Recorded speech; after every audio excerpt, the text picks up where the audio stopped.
एक टाइम था इंडिया में जब स्ट्रीट्स पे कार देखना एक रेयर साइट था। कार सिर्फ उन लोगों के पास थी जो इन्हें अफोर्ड कर सकते थे। आम आदमी के लिए कार का सपना एक फार फेच ड्रीम जैसा था।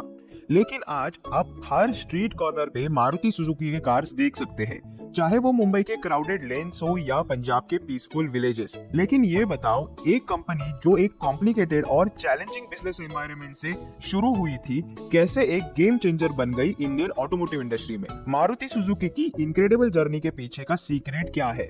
इस वीडियो में हम मारुति सुजुकी की एक्स्ट्राऑर्डिनरी कहानी को एक्सप्लोर करेंगे, इनोवेटिव स्ट्रेटेजीज, विजनरी लीडरशिप और मेन मोमेंट्स को अनकवर करेंगे जो इसे इंडिया का मोस्ट बिलव्ड कार ब्रांड बनाया। तैयार हो जाओ, क्योंकि हम जानेंगे कि मारुति सुजुकी ने ना सिर्फ ड्राइविंग को ट्रांसफॉर्म किया बल्कि पूरी ऑटोमोटिव लैंडस्केप को भी रीशेप कर दिया। चलो शुरू करते हैं और देखते हैं मारुति सुजुकी की ग्लोरी की अनटोल्ड स्टोरी। 1980s के अर्ली इयर्स में इंडिया लाइसेंस राज के अंडर था, जहां हर चीज पर स्ट्रिक्ट रेगुलेशंस थे। कार ओनरशिप एक लग्जरी थी और मार्केट में बस कुछ ही फॉरेन ब्रांड्स थे, जैसे फिएट और एम्बेसडर। कार्स अक्सर एक्सपेंसिव और अनरिलायबल होती थी, जो आम लोगों के लिए एक्सेसिबल नहीं थी। फिर 1981 में मारुति उद्योग का एस्टेब्लिशमेंट हुआ, जो संजय गांधी का विजन था। संजय गांधी, जो तब के प्राइम मिनिस्टर इंदिरा गांधी के बेटे थे, उनका एम था कि कार ओनरशिप को आम इंडियंस के लिए पॉसिबल बनाया जाए। उनके विजन के साथ गवर्नमेंट का सपोर्ट भी था, जो मारुति उद्योग की फाउंडेशन के लिए क्रूशियल था। संजय गांधी की लीडरशिप और उनका विजन डिस्पाइट न्यूमरस चैलेंजेस एक मेजर टर्निंग पॉइंट बना। उनकी विजन और गवर्नमेंट की सपोर्ट से मारुति उद्योग का फाउंडेशन रखा गया, जिससे इंडिया की ऑटोमोटिव इंडस्ट्री में एक रिवॉल्यूशन आने वाला था। मारुति उद्योग की विजन को रियलिटी बनाने के लिए 1982 में सुजुकी मोटर कॉर्पोरेशन से पार्टनरशिप की गई। ये कोलैबोरेशन टेक्नोलॉजी और मैन्युफैक्चरिंग चैलेंजेस को ओवरकम करने में मददगार साबित हुई। सुजुकी की ऑटोमोटिव टेक्नोलॉजी का एक्सपीरियंस और मारुति उद्योग का लोकल मार्केट नॉलेज का कॉम्बिनेशन एक पावरफुल सिनर्जी बना। ये पार्टनरशिप एक बिजनेस एग्रीमेंट से ज्यादा थी। ये एक स्ट्रेटेजिक अलायंस था जो सुजुकी के टेक्नोलॉजिकल प्रोग्रेस को मारुति उद्योग के लोकल अंडरस्टैंडिंग के साथ कंबाइन करता था। 1983 में मारुति उद्योग ने मारुति 800 लॉन्च किया, जो ब्रांड की सक्सेस का सिंबल बन गया। मारुति 800 को ग्लोबली एज ऑल्टो जाना जाता था। मारुति 800 एक कार से ज्यादा थी। ये एक न्यू एरा का सिंबल थी, जो इंडियन ऑटोमोटिव हिस्ट्री में एक माइलस्टोन बना। मारुति 800 ने अपनी अफोर्डेबिलिटी और रिलायबिलिटी के वजह से क्विक पॉपुलैरिटी गेन की और एक हाउसहोल्ड नेम बन गई। जैसे जैसे मारुति 800 की पॉपुलैरिटी बढ़ती गई, मारुति सुजुकी ने अपने प्रोडक्ट्स लाइनअप को एक्सपैंड करना शुरू किया। 1990s में कंपनी ने कई नए मॉडल्स इंट्रोड्यूस किए, जो डिफरेंट मार्केट सेगमेंट्स को टारगेट करते थे। 1993 में मारुति सुजुकी ने मारुति ज़ेन लॉन्च किया, जो मॉडर्न डिजाइन और एडवांस्ड फीचर के साथ मार्केट में आई। ज़ेन अपने स्लीक अपीयरेंस और कंफर्टेबल इंटीरियर के लिए जाना गया, जो अर्बन कंज्यूमर्स में पॉपुलर हुआ। मारुति वैगनआर का इंट्रोडक्शन 1999 में हुआ, जो स्पेशियस इंटीरियर और प्रैक्टिकल डिजाइन के लिए जाना गया। ये मॉडल फैमिलीज और उन लोगों के लिए आइडियल था जो वर्सेटाइल व्हीकल चाहते थे। एस्टीम, जो 1994 में लॉन्च हुआ, लग्जरी और कंफर्ट सीख रहे कंज्यूमर्स के लिए था, जो मारुति सुजुकी के ऑफरिंग्स को और डाइवर्सिफाई करता है। हर मॉडल ऐसे था कि वो इंडियन कंज्यूमर्स की इवॉल्विंग नीड्स को एड्रेस कर सके। मारुति सुजुकी की एबिलिटी टू इनोवेट और अडेप्ट करना उनकी सक्सेस का की फैक्टर बना। मारुति सुजुकी की सक्सेस का एक मेजर फैक्टर उनका फोकस ऑन मैन्युफैक्चरिंग एक्सेलेंस था। कंपनी ने हरियाणा के मनेसर में एक state of the art production facility establish किया, जो उनके मैन्युफैक्चरिंग स्ट्रेटेजी का कॉर्नर स्टोन बना। मनेसर प्लांट ने एडवांस प्रोडक्शन टेक्निक्स और क्वालिटी कंट्रोल मेजर्स को इनकॉर्पोरेट किया, जो मारुति सुजुकी के प्रोडक्शन को स्केल अप करने में और हाई स्टैंडर्ड्स मेंटेन करने में हेल्प कर रहा था। कंपनी के एफिशिएंट मैन्युफैक्चरिंग और सप्लाई चेन मैनेजमेंट ने उन्हें ग्रोइंग डिमांड को मीट करने और मार्केट प्रेजेंस को एक्सपांड करने में मदद की।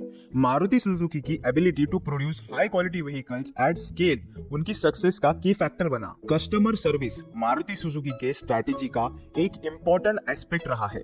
पॉइंट ऑफ सेल के बियॉन्ड कस्टमर सेटिस्फेक्शन को रिकॉग्नाइज करते हुए कंपनी ने एक comprehensive network of service centres और स्पेयर पार्ट्स अवेलेबिलिटी बिल्ड की। ये एक्सटेंसिव सर्विस इंफ्रास्ट्रक्चर इंश्योर करता है कि कस्टमर्स को रिलायबल सपोर्ट और मेंटेनेंस ऑप्शंस मिल सके, चाहे वो कहीं भी रहे। मारुति सुजुकी का focus on after sale service ने स्ट्रॉन्ग कस्टमर लॉयल्टी बिल्ड की और उनकी रेपुटेशन को रीइंफोर्स किया। इंडिया के वेरियस रीजन्स में स्ट्रेटेजिक एक्सपेंशन भी मारुति सुजुकी के ग्रोथ का एक इंपॉर्टेंट फैक्टर रहा है। अर्बन और रूरल एरियाज दोनों में स्ट्रॉन्ग प्रेजेंस एस्टैब्लिश करके कंपनी ने अपने व्हीकल्स को ब्रॉडर ऑडियंस तक एक्सेसिबल बनाया। ये रीजनल स्ट्रेटेजी ने मारुति सुजुकी को डाइवर्स मार्केट्स को टैप करने और wide range of consumer preferences को कैटर करने में मदद की। कंपनी की एबिलिटी टू अडेप्ट अपने ऑफरिंग्स को डिफरेंट रीजन्स और सेगमेंट्स के लिए सक्सेस का एक की फैक्टर बना। जैसे जैसे इंडिया नए मिलेनियम में एंटर हुआ, मारुति सुजुकी ने भी इनोवेशन और मार्केट डायनामिक्स के चेंजेस को अडेप्ट किया। 2005 में मारुति स्विफ्ट का लॉन्च एक सिग्निफिकेंट माइलस्टोन था। इसके स्टाइलिश डिजाइन, एडवांस फीचर और सुपीरियर परफॉर्मेंस ने नए जनरेशन के कार बायर्स को अट्रैक्ट किया। बाद में बलेनो और विटारा ब्रेजा जैसे मॉडल्स भी आए जो इवॉल्विंग कंज्यूमर नीड्स को मीट करते थे। बलेनो अपनी कॉम्पैक्ट साइज और अफोर्डेबिलिटी के लिए जाना गया, जबकि Vitara Brezza growing demand for SUVs को कैटर करता था। मारुति सुजुकी की ability to introduce new models जो मार्केट ट्रेंड्स और कंज्यूमर प्रेफरेंसेस के साथ अलाइन करते हैं, उनकी कंटिन्यूड सक्सेस का की फैक्टर बना। ग्लोबल एनवायरमेंटल कंसर्न्स और इवॉल्विंग रेगुलेटरी स्टैंडर्ड्स के रिस्पांस में मारुति सुजुकी ने सस्टेनेबिलिटी और टेक्नोलॉजिकल एडवांसमेंट्स को एम्ब्रेस किया। आज के समय में मारुति सुजुकी ने स्ट्रेटेजिक चेंजेस किए हैं जो सुजुकी ब्रांड के साथ अलाइन करते हैं। एक नोटेबल चेंज है मारुति नाम का ग्रेजुअली फेसिंग आउट। ये शिफ्ट एक स्ट्रेटेजिक डिसीजन है जो सुजुकी के ग्लोबल रेपुटेशन को लेवरेज करता है और इंटरनेशनल पार्टनरशिप को हाईलाइट करता है। आज के समय में Suzuki motor corporation Maruti Suzuki में 56.37% का स्टेक रखती है। बाकी के शेयर्स पब्लिक और इंस्टीट्यूशनल इन्वेस्टर्स के पास है। ऊपर से Maruti Suzuki Suzuki motor corporation of Japan की एक सब्सिडरी है, जहां अभी मेजॉरिटी स्टेक सुजुकी के पास है। ऊपर से मारुति हालांकि एक हाउस होल्ड नेम है, मारुति ये नाम लोअर बजट गाड़ियों से एसोसिएटेड है। सो सुजुकी अपनी हायर एंड कार्स इंडिया में लॉन्च करना चाहती है। सो उन्होंने सुजुकी, जो कि एक ग्लोबल नाम है, उसके साथ जाने का सोचा। मारुति सुजुकी की जर्नी एक छोटे सी गवर्नमेंट इनिशिएटिव से लेकर एक लीडिंग ऑटोमोटिव जायंट बनने तक विजन, इनोवेशन और परसिवरेंस का रिमार्केबल स्टोरी है। कंपनी की सक्सेस मारुति उद्योग के लोकल इनसाइट्स और सुजुकी के ग्लोबल एक्सपर्टीज के बेहतरीन कॉम्बिनेशन का टेस्टिमेंट है। इंडियन कंज्यूमर्स की नीड्स को एड्रेस करते हुए, एडवांस टेक्नोलॉजी में इन्वेस्ट करते हुए और कस्टमर सेटिस्फैक्शन को मेंटेन करते हुए मारुति सुजुकी ने इंडियन ऑटोमोटिव इंडस्ट्री को ट्रांसफॉर्म किया है और मिलियंस ऑफ लाइव्स को इम्पैक्ट किया है।